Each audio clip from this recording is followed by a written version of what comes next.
नमस्कार सभी को। दोस्तों, देश की पॉलिटिक्स बदल रही है, ये बात हर कोई कह रहा है। लेकिन क्या आपको पता है, बीजेपी और एनडीए के अंदर भी वो पॉलिटिक्स धीरे-धीरे बदल रही है। जहाँ पहले केवल मोदी, मोदी, मोदी चलता था, वहाँ पे अब आम सांसद की जो है वो अहमियत बढ़ रही है, उसका कद बढ़ रहा है। और इसकी वजह ये है कि अमित शाह और नरेंद्र मोदी दोनों का कॉन्फिडेंस धीरे-धीरे कम हो रहा है और यही वजह है कि अब फ़ोन डिप्लोमेसी शुरू हो चुकी है।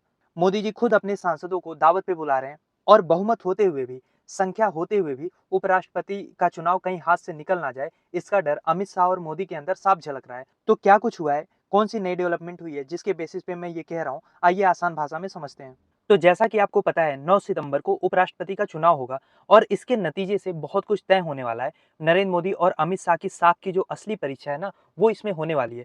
क्योंकि प्रॉब्लम ये है कि नंबर भले ही एनडीए के पास हो, लेकिन यहाँ पे डर हार जीत का नहीं है, डर है क्रॉस वोटिंग का। क्योंकि ये सीक्रेट बैलेट पे वोटिंग होती है, तो इसमें कोई भी नेता, कोई भी सांसद अपनी मर्जी से अपनी पार्टी के अगेंस्ट भी जाके विपक्षी पार्टी में भी वोट कर सकता है। और अगर एनडीए के कुनबे से बहुत ज्यादा नहीं तो 10-15 वोट भी, 10-15 सांसदों के वोट भी इधर-उधर चले गए, क्रॉस वोटिंग हो गई, तो इससे ये पता चलेगा कि नरेंद्र मोदी की सरकार जो ऑलरेडी बैसाखियों पे है, उसमें अंदर खाने ऐसे कितने सारे लोग हैं, कितने सारे सांसद हैं, जो मोदी जी को कुर्सी से हटाना चाह रहे हैं। तो भले ही चुनाव उपराष्ट्रपति के लिए हो रहा है, लेकिन दांव पे मोदी जी की कुर्सी भी लगी हुई है। और इसका ट्रेलर जो है, ये हमने कॉन्स्टिट्यूशनल क्लब ऑफ इंडिया के चुनाव में देख लिया था, जहां पे अमित शाह के समर्थन में जो उम्मीदवार खड़े थे, संजीव बालियान, वो हार गए। और हारे भी किससे? बीजेपी के ही बागी उम्मीदवार राजीव प्रताप रूडी से। और वहीं से ये बात समझ में आ रही थी कि अमित शाह का वर्चस्व जो है, जो कंट्रोल है, वो अपनी ही पार्टी से धीमे धीमे कम हो रहा है। तो पॉइंट सारा ये है कि जो घटना एक बार कॉन्स्टिट्यूशनल क्लब में हो चुकी है, क्या वो उपराष्ट्रपति के चुनाव में नहीं हो सकती?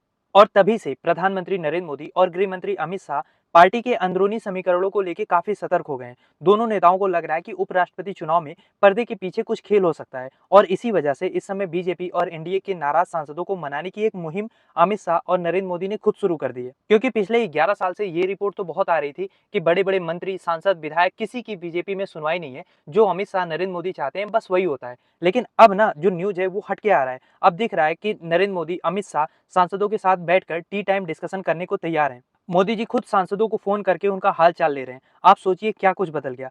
क्योंकि 9 सितंबर को चुनाव है और 6 सितंबर को जेपी नड्डा सारे जो सांसद हैं उनके साथ डिनर पार्टी रख रहे हैं। 7 सितंबर को लंच और इंटरेक्शन सेशन प्लान किया गया है। 8 सितंबर को, यानी कि चुनाव से ठीक एक रात पहले, खुद प्रधानमंत्री नरेंद्र मोदी अपने सांसदों के साथ भव्य डिनर करेंगे। क्या ये न्यूज आपने 11 सालों में कभी सुनी थी? तो जाहिर सी बात है, ये जो डिनर डिप्लोमेसी है, ये सिर्फ पेट भरने के लिए तो हो नहीं रही है, बल्कि कोशिश होगी कि सांसदों का, खासकर जो बागी सांसद हुए हैं, जो भले मुंह पे कुछ नहीं बोल रहे हैं, अंदर से मोदी और शाह के खिलाफ हैं, उनको मनाया जाए। क्योंकि मोदी और शाह के अंदर ये डर है कि गुप्त मतदान में कहीं नाराज सांसद क्रॉस वोटिंग कर देंगे, तब क्या होगा? क्योंकि वोट पूरी तरीके से सीक्रेट बैलेट पे होता है, तो पता भी नहीं चलेगा कि किस नेता ने बीजेपी के खिलाफ जाके वोट किया है। और यही वजह है कि क्रॉस वोटिंग का खतरा बहुत बड़ा बना हुआ है। और ऐसी चुनावी स्थिति मोदी और शाह के सामने पहली बार आई है। क्योंकि 2022 में जब धनखड़ साहब को उपराष्ट्रपति बनाना था, तब इनके पास क्लियर मेजोरिटी थी। तो मोदी और शाह के कंट्रोल में पूरी पार्टी थी, सारे सांसद थे। पर इस बार सपोर्ट बेस भी घट चुका है। और दूसरी बात यह है कि जो एनडीए के सहयोगी दल हैं, उनके भी क्रॉस वोटिंग का खतरा बहुत ज्यादा बना हुआ है। और ऐसे में अगर 8, 10, 15 सांसद भी इधर उधर क्रॉस वोटिंग कर देते हैं ना, तो बीजेपी की बहुत बड़ी फजीयत होने वाला है। और उसके बाद जो मोदी जी की कुर्सी है, वो और ज्यादा डगमगा जाएगी कि इनके ही पार्टी के सांसद इनको नहीं चाह रहे हैं। और ऐसी स्थिति में विपक्ष जो है, वो अविश्वास प्रस्ताव भी ला सकता है। और बीजेपी के अंदर जो नाराज नेता हैं, कुछ के तो हम नाम जानते हैं, जैसे नितिन गडकरी, योगी आदित्यनाथ, येदुरप्पा, यहाँ तक कि शिवराज सिंह चौहान। क्योंकि जिस तरीके से उनको सीएम की कुर्सी से हटाया गया, भले बाहर से कुछ ना बोले, अंदर तो उनकी भी चुभन होगी। तो लिस्ट बहुत लंबी है, कारण भी सबके अलग अलग हैं। किसी को वरिष्ठता के बावजूद मंत्री नहीं बनाया गया, किसी को राज्य का मुख्यमंत्री रातों रात हटा दिया गया, दूसरा नया मुख्यमंत्री थोप दिया गया, एमपी विधायक के काम होते नहीं। तो इस गुप्त मतदान में ये सारी नाराजगी बाहर भी आ सकती है। और जो पार्टी के भीतर अंदर एक बगावत चल रही है, उस पे ये उपराष्ट्रपति चुनाव मोहर लगा देगा अगर क्रॉस वोटिंग हो गई। क्योंकि दिक्कत ये है, अमित शाह जी के मुंह पे, नरेंद्र मोदी के मुंह पे तो हर कोई कहेगा कि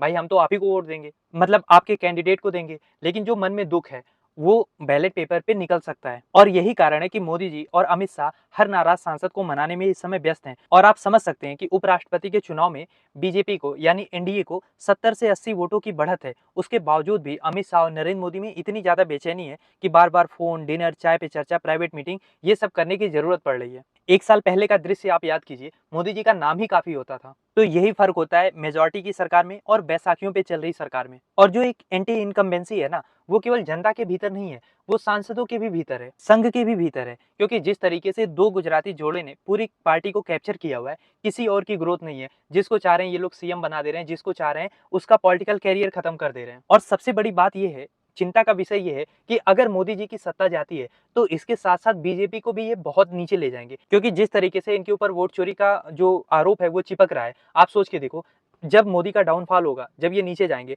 तो इसके बाद बीजेपी को कोई नया तो चेहरा चाहिए होगा। लेकिन अगर बीजेपी इतने आरोपों के साथ नीचे जा रही है कि वोट चोरी कर रहे थे, कॉन्स्टिट्यूशन को कैप्चर करने की कोशिश कर रहे थे, उसमें बदलाव करने की कोशिश कर रहे थे, तो फिर बीजेपी के लिए कमबैक करना भी बहुत मुश्किल होगा। क्योंकि जिस तरीके से धनखड़ साहब हटे हैं ना, जब धनखड़ जैसा एकलव्य मोदी जी के खिलाफ जा सकता है, तो आप ये समझ के रखिए कि बहुत सारे ऐसे लोग होंगे जो मोदी और शाह से खुश नहीं है। और मोदी और शाह इस समय जिस कंडीशन में है, उनको उपराष्ट्रपति अपने मन का चाहिए होगा, तभी वो राज्यसभा को चला पाएंगे। वरना जिस तरीके से आए दिन विपक्ष जो है वो हावी हो रहा है, अगर कोई न्यूट्रल सा इंसान वो राज्यसभा की कुर्सी पे बैठता है, उपराष्ट्रपति बनता है, तो फिर जिस तरीके से, जिस डोमिनेशन से संसद को चलाया है मोदी जी ने 11 साल से, वो अब बहुत मुश्किल हो जाएगा, जो कि मेजॉरिटी जाते ही ऑलरेडी हो चुका है। तो कुल मिला-जुला के सवाल ये है कि क्या मोदी और शाह का नमक सांसदों पे असर दिखाएगा, या ये लोग अपनी अंतरात्मा की आवाज सुन के ही वोट करेंगे? अब मेरा सवाल आपसे ये है कि आपको क्या लग रहा है, जो ये उपराष्ट्रपति का चुनाव हो रहा है, ये महज एक संवैधानिक प्रक्रिया बन के रह पाएगा, या इसमें मोदी और अमित शाह की एक अग्नि परीक्षा होगी, जिसमें क्रॉस वोटिंग और अंदरूनी राजनीति का असर हमें देखने को मिलेगा? क्या सोचते हैं आप इस बारे में? लिखिए अपनी राय कमेंट बॉक्स में।